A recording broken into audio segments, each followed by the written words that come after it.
तू केलेल्या कोणत्याही चुकीचं स्पष्टीकरण ऐकायची मला गरज वाटत नाहीये, कारण तुझ्यामुळे माझी मुलगी तू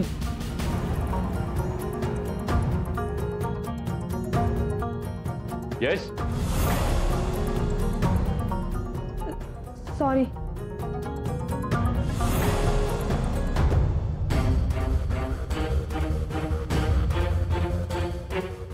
सॉरी सर, यायला थोडा उशीर झाला. आपण मी देव टूर्स कडून आली आहे. हो, मी यांचाच बरोबर आहे.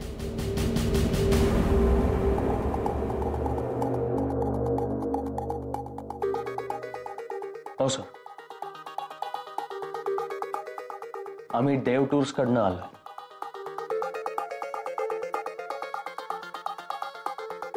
तुमची अपॉइंटमेंट घेतली होती.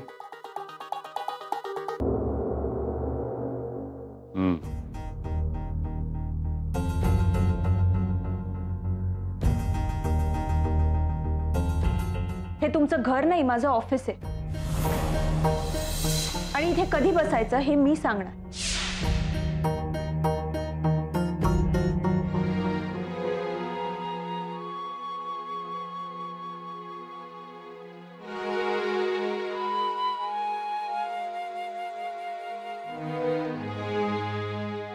सॉरी, लेट झालं.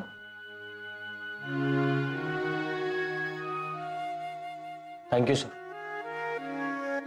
सर, आम्ही प्रेझेंटेशन द्यायला आलो होतो. ते सर, तुम्ही आमच्या कंपनीचे खूप जुने क्लायंट आहात. सॉरी, होतात. पण आता पुन्हा एकदा आपण नाही, पुन्हा एकदा डील करताना मी विचार करेनच. पण देव टूर्स बरोबरचा माझा शेवटचा अनुभव काही फारसा बरा नाही. पण सर, एक मिनिट, माझं अजून बोलणं संपलेलं नाहीये.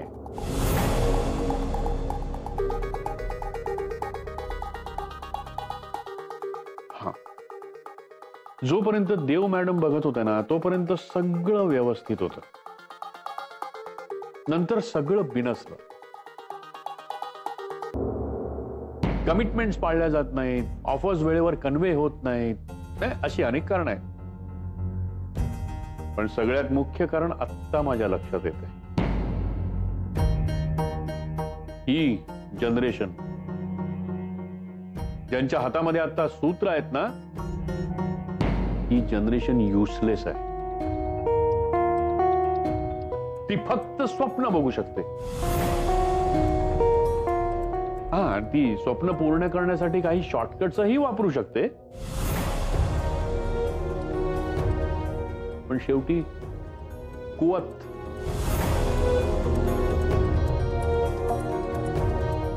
कुवती पुढे कोणाचं काय चालणार नाही का?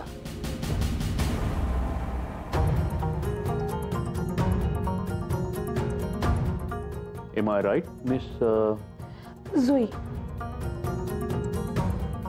जुई, गुड नाईट. सर, एकदा तुम्ही संधी दिलीत तर माझा प्रत्येक सेकंद मोलाचा आहे. केवळ देव मॅडमना मी शब्द दिलाय म्हणून तुमचं हे प्रेझेंटेशन तुम्ही माझ्यापर्यंत घेऊन येऊ शकलाय.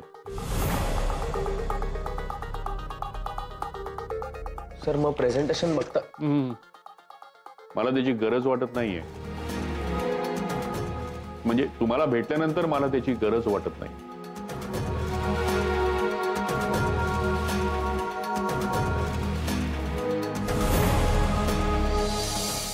अमित, आज मी तुझ्या बरोबर येते. अरे, तुझ्याच एरियात काम आहे माझं. चला ना, घरी पण या चहा घ्यायला. शाणा आहेस? काम आहे म्हटलं म्हणून चहाला बोलवतोयस? नाही हो. अगं उत्तमा, केव्हाची निघतेच आहेस तू? मगापासून डेस्कावरतीस. चल, आता निघायचंय ना. ती रजनी मग घरी पोहोचली पण असेल एव्हाना. चल, काहीतरीच. चला निघूया. तू निघ पुढे, मी आलोच. बरं, चल अमित, निघूया ना. हो, आलो. Bye everybody.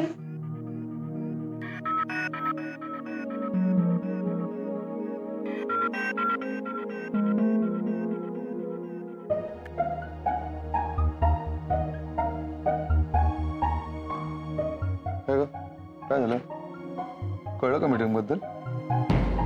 आता मीटिंग सुरू असेल ना? म्हणजे मीटिंग सुरू आहे आणि मीटिंग अजून चालू आहे, म्हणजे मीटिंग व्यवस्थित चालू आहे. हे बघ आदिती, तू काही काळजी करू नकोस आणि इथे बसून वाट बघण्यापेक्षा घरी जाऊन वाट बघ.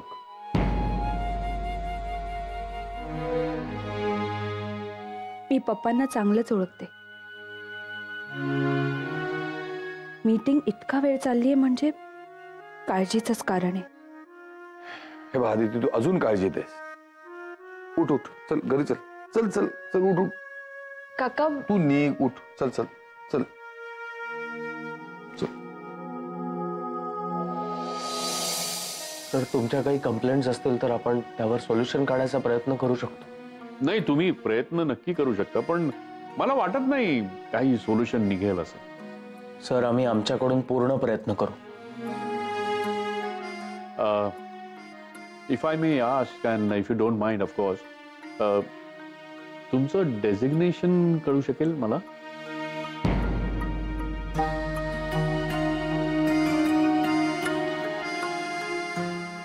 Business developer.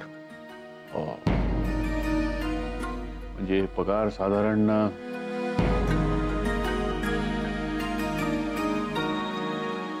ऑफकोर्स देव टूज मध्ये तुम्ही काम करताय म्हटल्यानंतर तुमचा पगार खूप खूप जास्ती असणार नाही, तसाच तो खूप कमीही असणार नाही. I know that.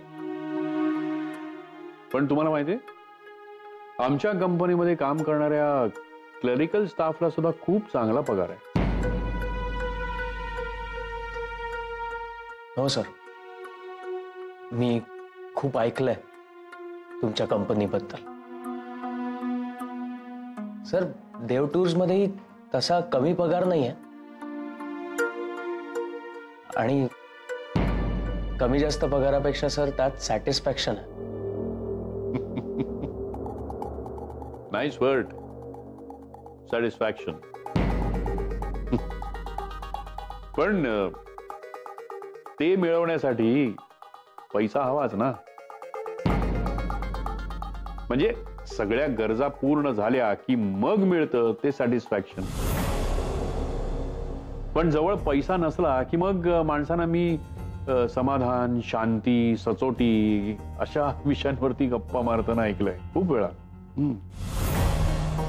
पण सर, समाधान, शांती, सचोटीच्या जीवावरच मी एका सामान्य माणसाला असामान्य होताना बघितलंय.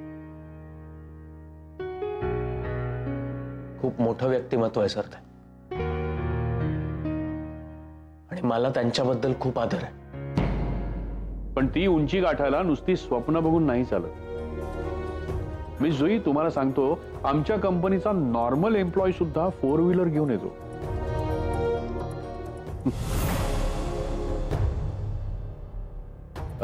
तुम्ही इथपर्यंत कसे आलात? सर, आधी मेट्रो आणि मग बस. I guess so. एरवी तुम्ही बसनं फिरत असाल ना सगळीकडे फॅमिलीला घेऊन?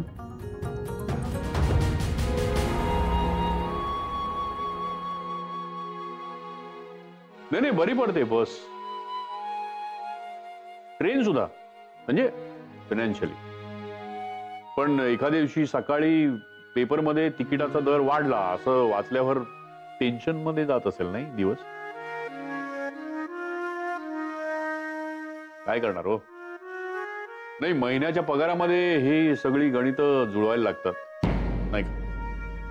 आणि मग नाहीच जुळलं गणित तर मग उधार, व्याज, उसनवार, मदत हे सगळं आहेच नाही का? मला ह्याच्यावर एक किस्सा आठवला. म्हणजे I know it's unofficial meeting, पण अचानक एक किस्सा आठवला म्हणून सांगतो. काही दिवसांपूर्वी मी माझ्या गाडीतून चाललो होतो आणि बसस्टॉपवरती एक माणूस बसची वाट पाहत उभा होता. पण काय झालं की बराच वेळ बस आली नाही. मग तो अस्वस्थ झाला. ऑफिसला जायची तर घाई होती, वेळेत पोहोचायचं होतं. मग तो ना धावत धावत ऑफिसला निघाला. तो माणूस धावतोय मध्येच असा मागे वळून बघतोय, बस आली का, पुढे धावतोय. वेळ काढायची होती ना. आणि असं मागे बघत धावता धावता अचानक आला माझ्या गाडी समोर एकदम. डोंट वरी. माझा ड्रायव्हर खूप अलर्ट आणि स्मार्ट आहे. त्याने लगेच ब्रेक दाबला. माणसाला काय झालं नाही, सुखरूप होता तो. पण मी स्वतः उतरून बोललो त्याच्याशी. मी म्हटलं की बाबा रे, हे असं लोकांना त्रास होईल असं रस्त्याने धावत सुटण्यापेक्षा हे पैसे घे आणि टॅक्सीने जा ना ऑफिसला. कसं असतं माहितीये का, की केवळ या गर्दीतून वेळेवर ऑफिसवर पोचावं एवढंच स्वप्न असतं काही लोकांचं. एवढंच ध्येय असतं.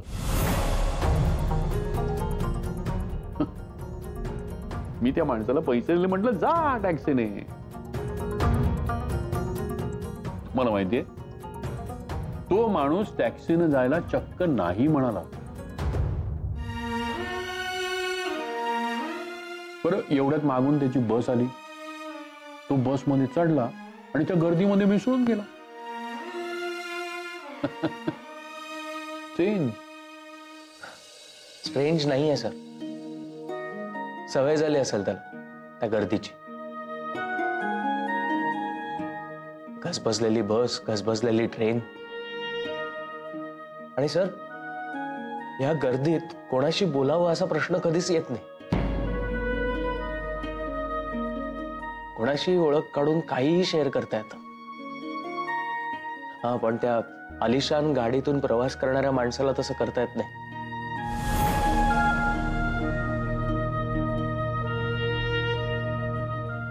एवढ्या महागड्या गाडीत तो एकटाच असतो ना, शेअर कोणाशी करणार. हुशार आहात.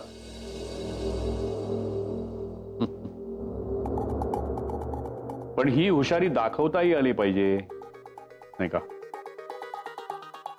म्हणजे कसं असतं, चाळीतल्या 2 खोलीमध्ये राहणाऱ्या माणसानी आता ती चाळ रिडेव्हलपमेंटला जाईल, मग आपण 1 BHK फ्लॅट मध्ये शिफ्ट हो, असं स्वप्न असतं त्यांचं.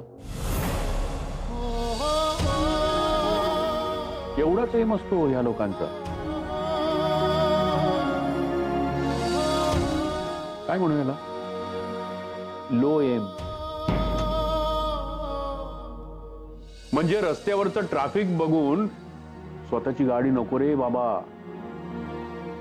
असं म्हणणाऱ्या माणसाला स्वतःच्या आलिशान गाडीमध्ये एसी मध्ये बसून प्रवास करायचं सुख कसं कळणार हो.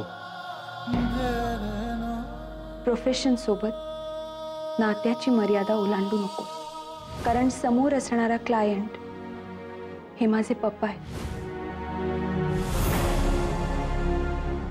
ह्या सगळ्यात कुठेही त्यांचा अपमान होणार नाही ह्याची प्लीज काळजी घे. आणि हो, या सगळ्यात माझ्या नवऱ्याचा अपमान झालेला देखील मला चालणार नाही. तुम्हाला पटतीये ना माझ्या सुखाची कॉन्सेप्ट. Of course sir, of course. तुमचं मत चुकीचं असू शकत नाही. पण सर, मला थोडं वेगळं वाटतं. म्हणजे सुख आणि लक्झरी या दोन्ही वेगवेगळ्या गोष्टी आहेत. पण तरीही दोघांचा एकमेकांशी संबंध आहेच. सर, ते आपल्या मानण्यावर. बरोबर आहे. सुख म्हणजे समाधान आणि समाधान म्हणजे सोयी. तर तरी गरजेला प्राधान्य मिळालं, प्रायोरिटी मिळाली तर उत्तम. चैन ही गरज होऊ नये. गरज पूर्ण करण्यासाठी पैसा मोजावाच लागतो. सुख मिळवण्यासाठी नाही मोजावं लागत सर. ते आपल्या मानण्यावर असतं. सॉरी सर, माझी सुखाची कन्सेप्ट थोडी वेगळी आहे. आणि सर, ती तुम्हाला पटावी असा माझा अट्टाहासही नाही.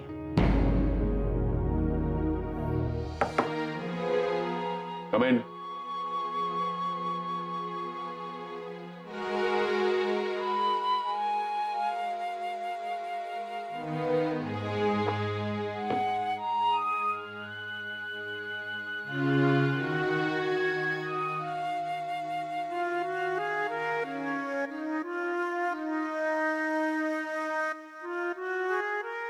घ्या ना घ्या. डोंट वरी, फिल्टर्ड वॉटर आहे.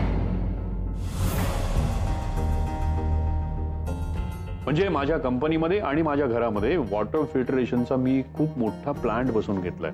लाखो रुपये खर्च केलेत मी वॉटर प्युरिफिकेशन साठी.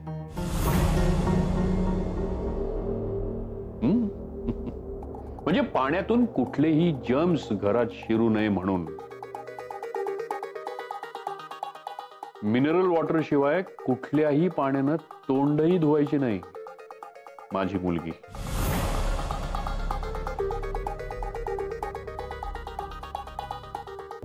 पण बाहेरच्या जगात वावरलं की मग नको ती इन्फेक्शन्स होतात. Please have it.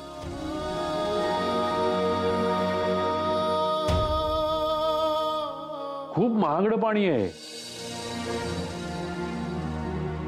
म्हणजे जर आपण किंमतच काढायचं म्हटलं तर साधारण 5 रुपयाला एक घोट.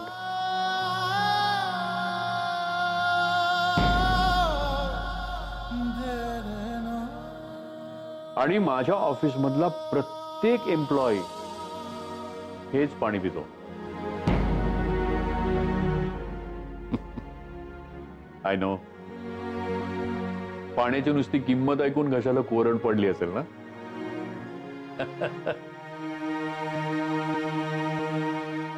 नाही सर, अप्रूप वाटलं.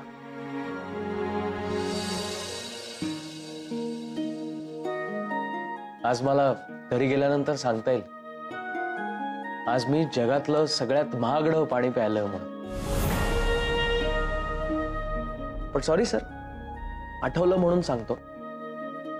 मी जेव्हा काहीच करत नव्हतो, काही कमवत नव्हतो, तेव्हा कोणालाच त्याचं काही कौतुक नव्हतं, अप्रूप नव्हतं.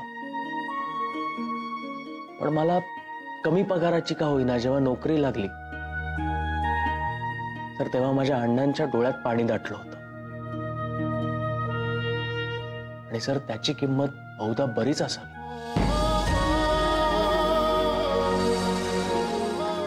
कारण ते पाणी कोणी विकत नाही घेऊ शकत.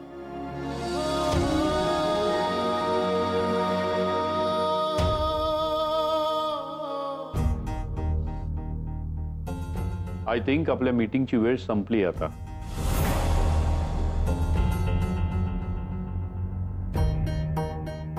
ओके सर, मग आम्ही निघू. प्लीज.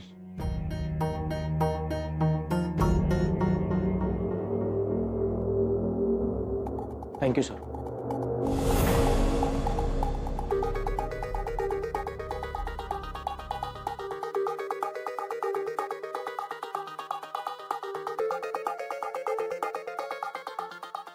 खरं तर खूप बोलायचं होतं, पण ही जागा नाही आणि ही वेळही नाही.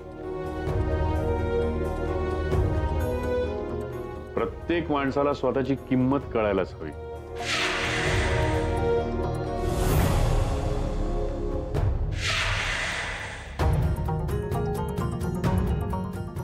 सर पण प्रेझेंटेशन. No need. मी बोलेन देव मॅडमशी. Okay, thank you. बाय जोई.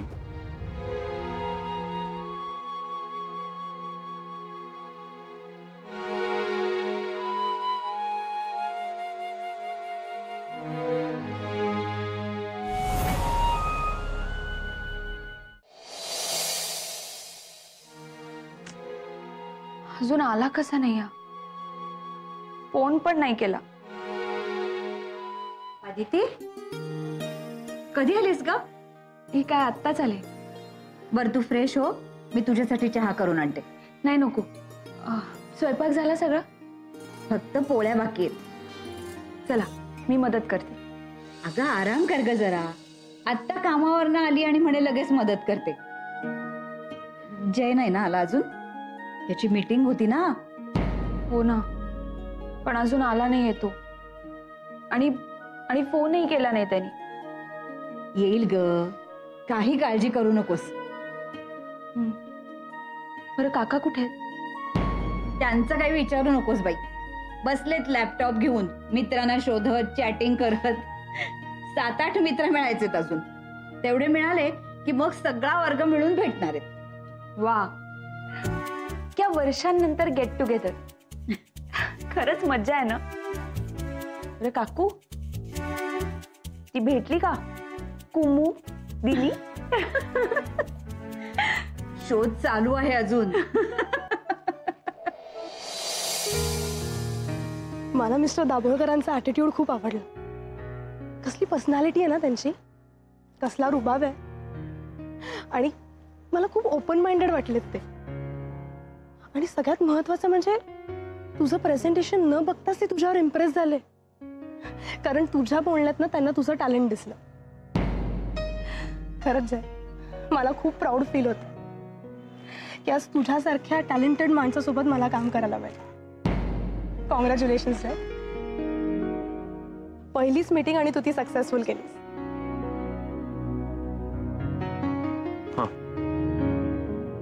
थँक्स. काय झालं जय, तू एवढा का टेन्स्ड आहेस? नाही, काही नाही. माझ्या आलंय लक्षात.